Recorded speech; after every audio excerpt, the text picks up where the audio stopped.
Salut tout le monde, ici Flavien, directeur de l'agence Moi c'est Marketing. Et aujourd'hui, on se retrouve pour une nouvelle vidéo qui, je pense, va aider beaucoup de, notamment nouvelles entreprises et petites entreprises qui souhaiteraient développer leur activité sur Internet. Aujourd'hui, vous savez, par moi ou par d'autres personnes, qu'Internet est le meilleur moyen de développement pour une entreprise.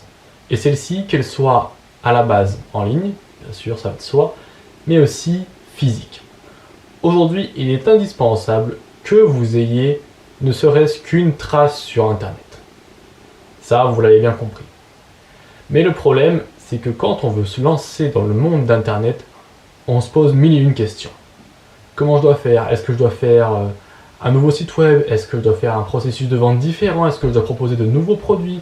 Quels moyens de livraison je peux utiliser? Avec quel délai, etc. Et je vous le dis tout de suite, vous vous cassez trop la tête. Pourquoi? Parce que vous partez d'une illusion. Vous ne prenez pas en compte votre entreprise, vous prenez en compte vos objectifs. Et c'est une bonne chose de partir de vos objectifs dans un premier temps. Mais pour un bon développement sur le web, il faut partir du constat de son entreprise. Déjà donc, explorez en profondeur votre entreprise. Quels sont les moyens financiers et surtout humains que vous avez? Si aujourd'hui vous êtes un business exclusivement physique, est-ce que vous avez à votre disposition dans votre entreprise quelqu'un qui est capable de gérer le business en ligne? Et là vous vous dites oui, moi c'est bon, je suis capable, je suis chef d'entreprise, je travaille 70 heures par semaine, je suis capable, je peux m'adapter. Mais non, honnêtement, c'est pas possible. Vous avez déjà à gérer vous votre business en physique. Et c'est pareil pour vos employés. Réfléchissez bien. Si ils passent toute la journée, imaginons de 8h à 17h pour être dans les normes salariales, à s'occuper des clients physiques, des commandes, des demandes, etc. Pensez-vous réellement qu'ils ont le temps, eux, et même les bonnes stratégies, le bon savoir, pour s'occuper de votre business, de votre entreprise, une fois sur le web? Non. Et aussi, pourquoi est-ce que vous vous embêtez à chercher les meilleurs moyens de transport qui sont les plus rapides et les moins coûteux comme, je sais pas, DHL ou DPD ou je ne sais quelle autre entreprise de livraison? Partez déjà vous de votre constat. Et c'est la même chose aussi pour votre secteur d'activité et votre zone de portée géographique. Imaginons que dans votre entreprise, il n'y ait qu'un seul bâtiment, un seul emplacement. Vous êtes implanté à telle ville et vous avez une portée, disons, départementale. Comment est-ce que vous voulez avoir une portée nationale dans l'année qui suit si vous n'avez déjà qu'un seul bâtiment pour votre entreprise avec une portée départementale? Je suis désolé de vous l'annoncer, mais ça va prendre un peu plus de temps, mais c'est tout à fait possible quand on a les bonnes stratégies. C'est pour ça qu'il ne faut jamais, mais alors jamais partir de son illusion, de ses rêves, de ses objectifs de développement web et de ce que ça pourrait apporter à votre entreprise. Ça arrivera un jour, ça va prendre du temps et il faut déjà commencer par la base. Imaginons que dans votre entreprise, vous collectez les emails et les numéros de téléphone de vos clients.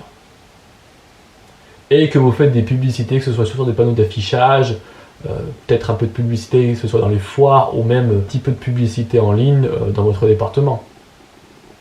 Et que vous ayez des partenaires commerciaux, des entreprises non concurrentes mais complémentaires, pourquoi est-ce que vous allez vous embêter à chercher différentes autres méthodes pour acquérir une nouvelle clientèle plus large, avoir un plus gros chiffre d'affaires?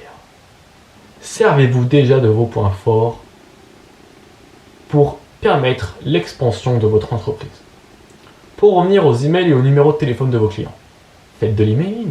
Faites en sorte que vos clients vous en rapportent d'autres. Car comme je le dis souvent, même si là je parle d'emailing car c'est une bonne méthode, mais de tous les moyens marketing qui fonctionnent à la perfection, on vous dira, le meilleur moyen et restera toujours le bouche à oreille.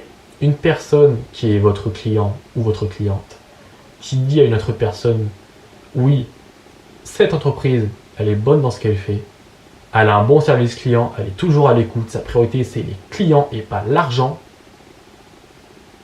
cette personne aura automatiquement envie d'acheter vos produits et ou services. Alors concentrez-vous sur ça, sur les clients que vous avez déjà, les secteurs d'activité dans lesquels eux ils sont, et faites en sorte qu'ils vous amènent d'autres clients. Et aussi quelque chose que malheureusement beaucoup trop d'entreprises ont oublié, le service client est primordial. Imaginez entre deux magasins. Vous entrez dans le premier magasin, personne ne vient vous servir, vous attendez comme un con pendant 15 minutes, et une fois que quelqu'un vient enfin à vous, il vous dit bonjour, oui, qu'est-ce que vous voulez, machin, ok, bon bah salut, au revoir. Quelqu'un qui est un peu froid et qui vous fait très clairement comprendre que vous le faites chier. De l'autre côté, vous entrez dans un magasin qui est concurrent au premier. Là, on vous accueille directement. Même si la personne est en train de bosser, etc., qu'elle fait un truc, même si c'est important, elle vient vers vous, elle vous demande chaleureusement bonjour, qu'est-ce que je peux faire pour vous, etc., machin. Vous discutez un petit peu, etc. Et vous avez une bonne discussion qui dure ne serait-ce que 2 minutes. Hein. Ça n'a pas besoin d'être très long.